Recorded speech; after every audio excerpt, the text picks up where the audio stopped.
Be Wealthy and Smart, episode 1648.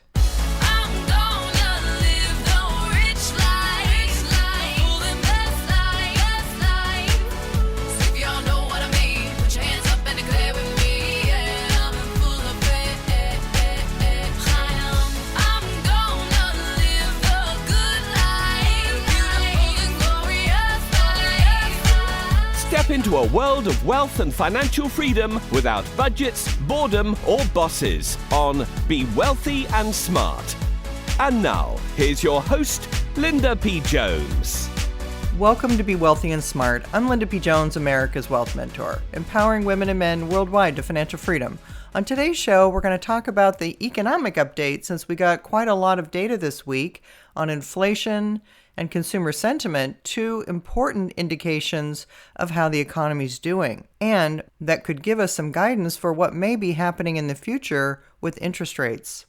So today we received the inflation numbers. The Consumer Price Index came in at 3.3% year over year in March, up from 2.4% in February, according to the Bureau of Labor Statistics. This is the first CPI report since the Iran war started on February 28th, and it illustrates the financial fallout for consumers from the first month of fighting in the Middle East.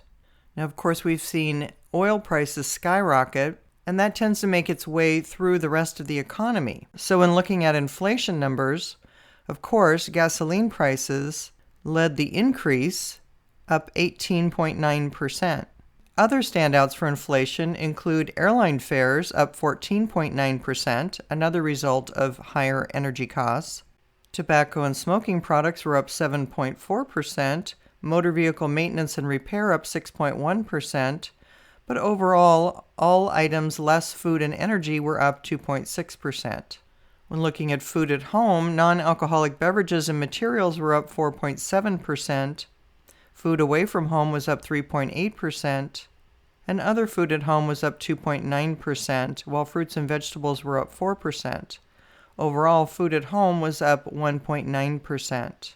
Thomas Ryan, a North American economist at Capital Economics, said, "We were cautiously optimistic on inflation heading into this year.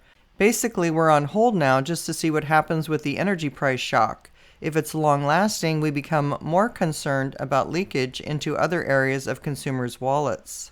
The Iran war's inflationary bump also complicates the Federal Reserve's job of setting interest rate policy.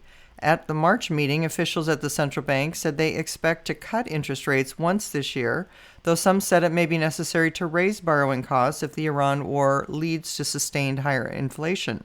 Fed officials also said they would need to remain nimble as they weighed the impact the war had on inflation, which continues to hold above the central bank's 2% inflation target. If the conflict stops by the end of April and the Strait of Hormuz gradually opens, CPI inflation would likely decline relatively quickly, Ryan said. He expects it to peak at about 4% and drop to 3% by the end of 2026. However, a prolonged war would keep inflation high and raises the odds of a broader pass-through into goods and services, he said. So now looking at consumer sentiment, this is important because consumer spending makes up 70% of the U.S. economy. So how is the consumer feeling right now and how is their confidence? Well, it plunged to a record low in April as fears mounted over rising energy prices and the broader impact of the Iran war, according to a University of Michigan survey. The university's headline index of consumer sentiment tumbled to 47.6, down 10.7% from the March survey, to its lowest on record. Current conditions and expectations indexes also saw double-digit monthly declines. Joanne Su, the survey's director, said, "Survey comments show that many consumers blame the Iran conflict for unfavorable changes to the economy. However, she noted that most of the interviews were completed before the April 7th ceasefire. The survey then primarily reflects conditions from March." And she said economic expectations will likely improve after consumers gain confidence that the supply disruptions stemming from the Iran conflict have ended and gas prices have moderated. Yeah, so that makes sense to me that first of all, if we do have a ceasefire that takes hold and stays, consumers will be able to bounce back pretty well as long as energy prices decline quickly and sharply. But in the meantime, inflation's a little bit high and the consumer spending is a little weaker, which is not making the Fed's job easy to try and get interest rates reduced. We also have the potential new Fed chairman on deck, so we'll see if Kevin Warsh gets approved and installed in May, and what difference that might make. If you haven't yet subscribed to Be Wealthy and Smart, hit the subscribe button and you'll be notified as soon as new podcasts are available.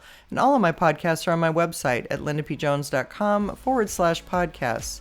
And while you're there, sign up for my weekly newsletter for more wealth tips for your financial freedom. That's all for today. Until next time, live the good life and be wealthy and smart. Thank you for listening to Be Wealthy and Smart with Linda P. Jones. Share the wealth and tell your family and friends about the show. Check out our website, blog, and social media for more riches at www.bewealthyandsmart.com.